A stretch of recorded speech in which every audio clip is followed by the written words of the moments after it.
पहले कुएं का मैला और गदला पानी पीकर भी लोग 100 साल जी लेते थे। 65% से ज्यादा आबादी इसी अंदाज में भैंसों के साथ के गंदे छप्परों में नहाती रही है। अब नेस्ले और प्योर लाइफ का खालिस शफाफ पानी पीकर भी 40 साल में बूढ़े हो रहे हैं। पहले वो मैला सा तेल खाकर और सर पर लगाकर बुढ़ापे में भी मेहनत कर लेते थे।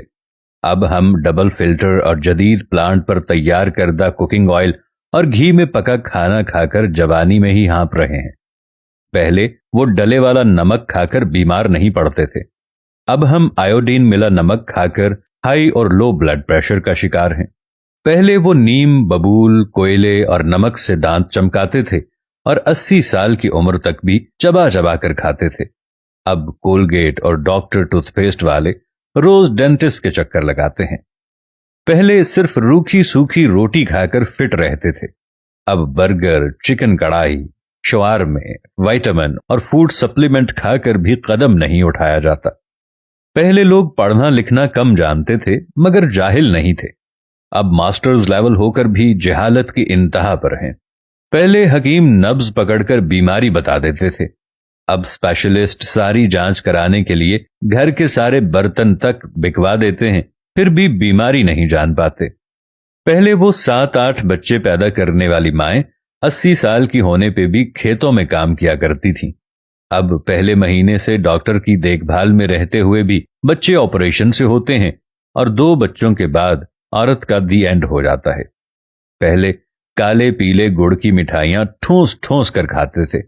अब मिठाई की बात करने से पहले ही शुगर की बीमारी हो जाती है। पहले बुजुर्गों के कभी घुटने नहीं दुखते थे। अब जवान भी घुटनों और कमर दर्द का शिकार हैं। पहले 100 वॉट के बल्ब सारी रात जलाते और 200 वॉट का टीवी चलाकर भी बिजली का बिल 200 रुपए महीना आता था। अब 5 वॉट का एलईडी एनर्जी सेवर और 30 वॉट के एलईडी टीवी में 2000 फी महीने से कम बिल नहीं आता।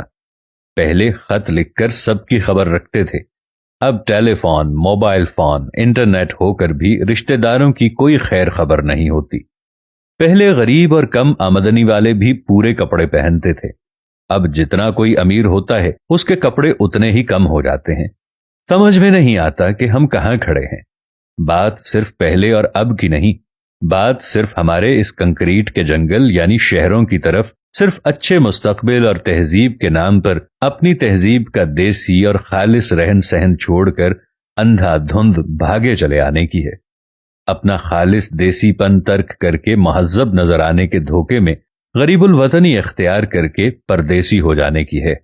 जिस चीज को हम तरक्की याफ्ता होना समझ रहे हैं वो टेक्नोलॉजी, वो सुहाने मुस्तकबिल के नाम पर धीरे धीरे तसाहुल पसंदी, नाजुक मिजाजी और बज़ाहिर महफूज हो जाने का झांसा देकर अपनी मसनूआत और खिदमात पर खर्च करवाने का आदी बना देने का तरीका है जो 300 साल से सनतकारों ने इख्तियार किया हुआ है, जो आखिर मुफ्त सर्विस फराहम करने के नाम पर भी आपको खुद एक प्रोडक्ट बना के इस्तेमाल करने के काबिल बना लेता है।